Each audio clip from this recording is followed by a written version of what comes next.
ನಮಸ್ಕಾರ ವೀಕ್ಷಕರೇ, ಹರ್ಷಿಕಾ ಪೊನ್ನಜ್ಜ ಮತ್ತು ಬೋಪಣ್ಣ ದಂಪತಿಗಳು ಮೃತ ನೇಹಾ ಹಿರೇಮಠ್ ಅವರ ತಂದೆ ತಾಯಿಯನ್ನು ಭೇಟಿ ಮಾಡಿ ಸಾಂತ್ವನ ಹೇಳಿದರು.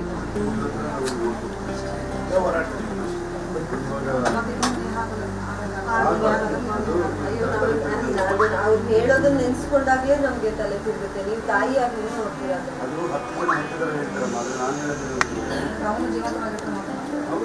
ಯಾರಿಗೂ ಒಬ್ಬ ಮನುಷ್ಯನ ಸಾಯಿಸುವಂತ ಒಂದು ಹಕ್ಕು ಯಾರಿಗೂ ಇಲ್ಲ. ಯಾರೇ ಆಗಿದೆಯೋ ಹಕ್ಕಿಲ್ಲ. ಅವರು ಅದೇ ಹಾಗೆ ಕೂಡ ಹೇಳ್ತಾ ಇದ್ರು, ಅದು ತಂದೆ ಆಗಿರಲಿ, ಪ್ರೀತಿ ಪಾತ್ರರಾಗಿರಲಿ, ಗಂಡ ಆಗಲಿ, ಯಾರಿಗೂ ಸಂಸ್ಕಾರ ಸ್ಕೂಲ್ನಾಗ ಎಲ್ಲ ಸಂಸ್ಕಾರ ಕೊಟ್ಟಿದ್ವಿ. ಎಲ್ಲರೂ